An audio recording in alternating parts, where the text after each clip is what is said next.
Salam alaikum, j'espère que vous allez bien. Bienvenue sur ma chaîne éducative pour les niveaux CE6 primaire et la première année collège. Aujourd'hui, nous avons une nouvelle leçon, ça sera langue et communication. Indiquer un point du temps. C'est notre leçon numéro 3, page 12 du manuel. Pour les objectifs de la leçon d'aujourd'hui, ils sont les suivants. Reconnaître et savoir utiliser les indicateurs de temps, savoir préciser un point du temps à l'aide du schéma de l'axe du temps, et enfin, exercice et corrigé de la page 12. بالنسبة للدرس ديال اليوم إن شاء الله كيتعلق بمادة لغة وتواصل. الدرس رقم 3 الصفحة 12 من المقرر. الأهداف من خلال هذا الدرس هذا أولا التعرف وكيفية استعمال المؤشرات الزمنية، أيضا تحديد نقطة زمنية بدقة باستخدام مخطط محور الوقت، وأخيرا التمارين صفحة 12 وتصحيحها. Pour définir un indicateur de temps, on va dire qu'un indicateur de temps, dit aussi indicateur temporel, est un mot ou expression qui permet de situer les événements sur la ligne du temps. Il peut préciser le moment d'une action, à savoir son début, sa durée et sa fin. C'est-à-dire un indicateur de temps, c'est une expression ou bien un mot qui nous aide à structurer les faits sur un calendrier. On peut dire indicateur de temps ou bien indicateur temporel. Un indicateur temporel va nous aider à préciser le quand du fait, c'est-à-dire quand est-ce que s'est passé ou bien s'est déroulé l'action, la durée de l'action et enfin la fin de l'action. بالنسبة للمؤشر الزمني هو واحد الكلمات أو مجموع التعابير التي تساعدنا على هيكلة الحدث في جدول زمني معين. نقول indicateur de temps ونقول أيضا indicateur temporel. هذا المؤشر الزمني يساعدنا على تحديد الوقت الذي ابتدأ فيه الحدث، الفترة الزمنية للحدث وأخيرا نهاية الحدث. Bien, on va passer maintenant aux indicateurs temporels les plus courants, c'est-à-dire les plus utilisés. Mais d'abord, il faut préciser que l'indicateur de temps peut être de classe grammaticale différente, c'est-à-dire variée. On peut trouver des indicateurs de temps qui sont des adverbes, des indicateurs qui sont des prépositions, ou bien des groupes nominaux, ou bien des conjonctions de coordination, ou bien de subordination, c'est-à-dire qui n'appartiennent pas à la même classe grammaticale. Voilà quelques-uns. D'abord, puis, ensuite, après, alors, et enfin, quand, depuis que, pendant, dès, lors, comme, bientôt, soudain, tout à coup, jamais. Il faut les retenir. Il y a seulement ici quelques-uns. Donc, بالنسبة للمؤشرات الزمنية، المؤشرات الزمنية نشوفوا هنا الأكثر استعمالا، ولكن خصنا نحددوا أولا أن هذه المؤشرات الزمنية لا تنتمي كلها إلى نفس الطبقة النحوية، وإنما طبقاتها النحوية مختلفة ومتعددة. نقدروا نلقاو دي زادفيرب، دي بريبوزيسيون، دي جروب نومينو إتسيتيرا، ويعطينا واحد المجموعة ديال المؤشرات الزمنية الأكثر استعمالا التي يجب حفظها. إذا نتمنى نكون عطيتكم واحد الفكرة ولو بسيطة على المؤشرات الزمنية، كيفية استعمالها، الدور ديالها في الخبر في ديفير. ندوزو دابا le texte, la page 12. On va lire le texte et à fur et à mesure on va expliquer. إذا صوت الرعد. سبحان الذي سبح الرعد بحمده والملائكة من خيفته. إذا نتسناو pour que ça s'affiche parce que ça prend un petit moment. Voilà, je pense que c'est bien affiché. Le texte, voilà. Indiquer un point du temps. La scène se passe en Bretagne. Mercredi 6 janvier 2016, il est 22h30. Donc ce texte, ou bien la scène de ce texte, s'est passée où? en Bretagne, c'est-à-dire en Angleterre, quand le mercredi, voilà le jour, le mois janvier, l'année 2016, et plus précisément, on a donné l'heure. Donc ici, cette scène, voilà la documentation de cette scène. Elle s'est passée en Bretagne, en Angleterre, le mercredi 6 janvier 2016 à 22h30. La campagne bretonne est plongée dans la nuit. Ici, on a précisé même même la nuit, c'est pas le jour, mais la nuit. Il pleut, peut-être que c'est l'hiver, donc il fait nuit, il pleut.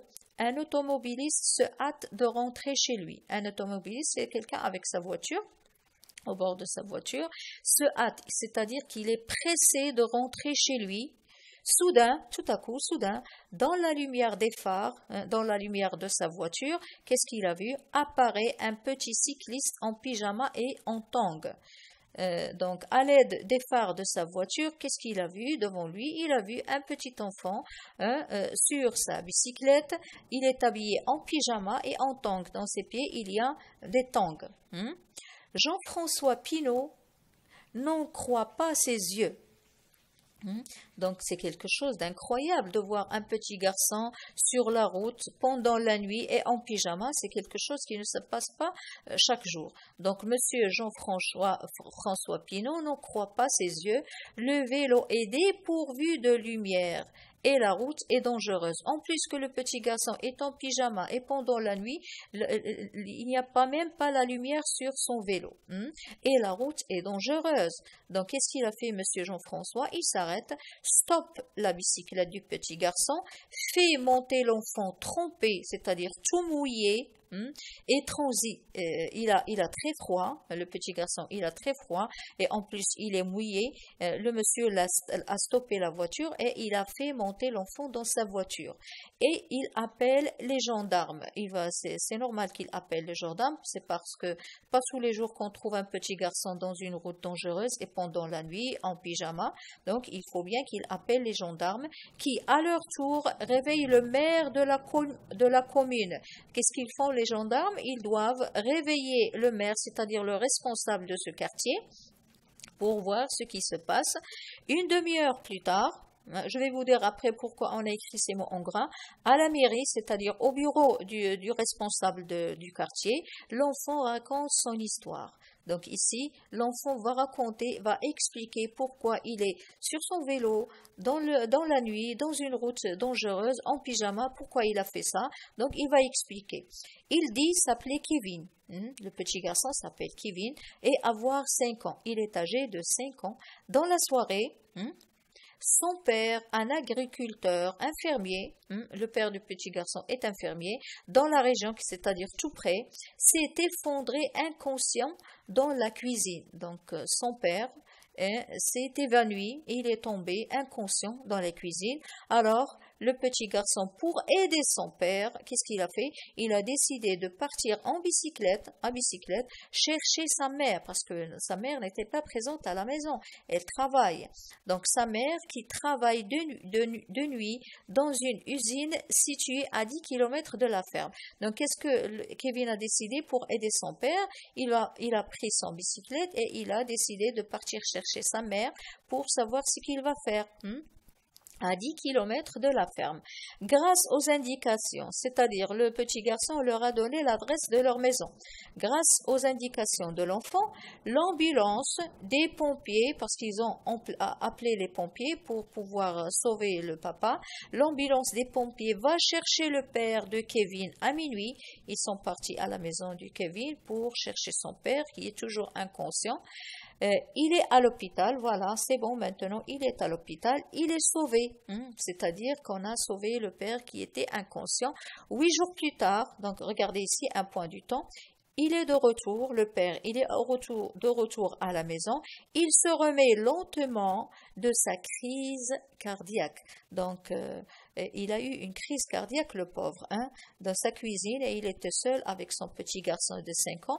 Heureusement, le petit garçon a eu l'idée de sortir et c'est là que M. Jean-François l'a rencontré. Voilà, je pense que c'est clair. Donc ici, on va commencer à répondre aux questions je comprends. Quelle est la source de ce texte, de quel genre d'écrit s'agit-il? Donc ici, on doit chercher la documentation du texte et on doit essayer de savoir quel type est ce texte. Donc la documentation, je vous ai dit l'autre fois qu'on trouve toujours la documentation du texte en bas à droite du texte. Là voilà, d'après un article de Jean Hutin, c'est celui qui a écrit cet article, dans Ouest France, le journal s'appelle Ouest France, et ici la date de l'article, le 7 janvier 2016. Voilà, on va répondre comme suit. Le texte est extrait d'un journal français Ouest France le 7 janvier 2016 et pour le type de texte, c'est bien évident qu'il s'agit d'un fait divers. C'est pas tous les jours qu'on trouve un petit garçon errer dans la nuit et il est en pyjama. Donc c'est quelque chose d'insolite, c'est quelque chose qui sort de l'ordinaire. C'est un fait divers. Bien. Quelle précision apportent les expressions écrites en gras? C'est-à-dire, regardez ici, toutes les dates, on les a écrites en gras. Mercredi 6 janvier 2016. Donc, quelle précision? On va répondre comme suit. Les expressions en gras donnent des précisions sur la date et l'heure du fait divers, sur le déroulement chronologique de l'histoire. Quand je dis chronologique, c'est-à-dire suivant le temps, c'est-à-dire l'action telle est advenue à une certaine heure.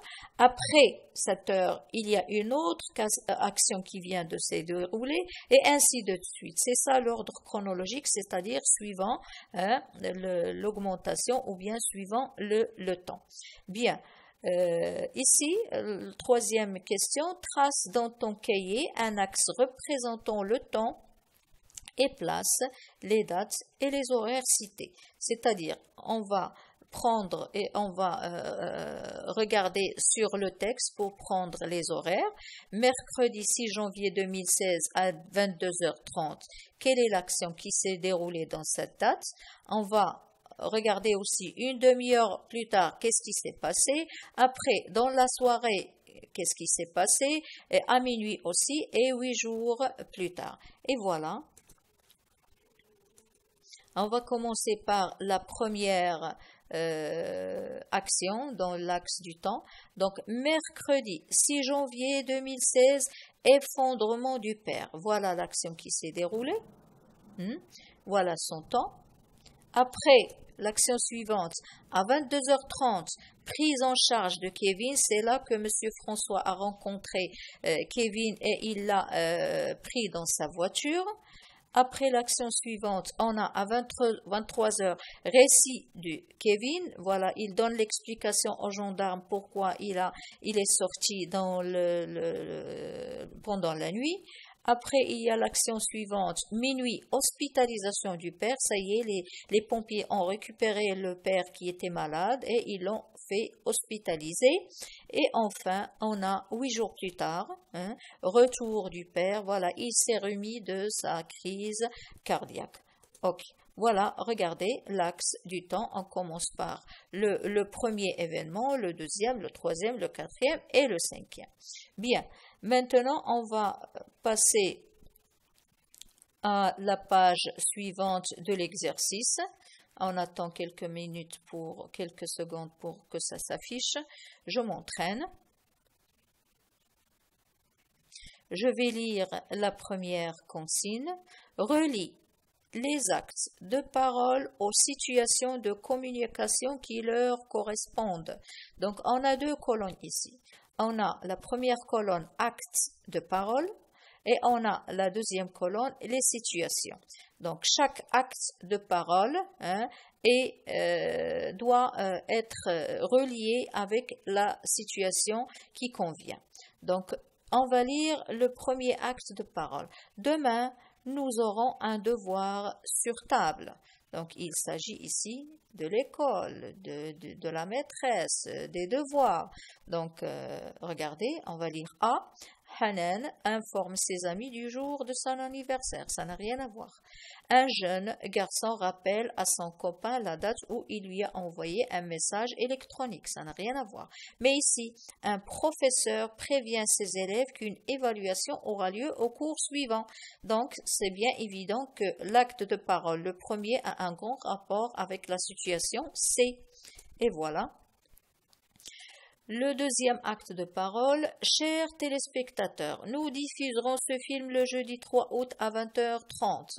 Voilà, regardez, A, situation A, non, situation B, non, situation C, c'est déjà prise, et la situation D, une présentatrice annonce la date et l'heure de projection d'un film aux téléspectateurs. Voilà, téléspectateurs, voilà, c'est bien évident que acte de parole va se relier avec la situation D.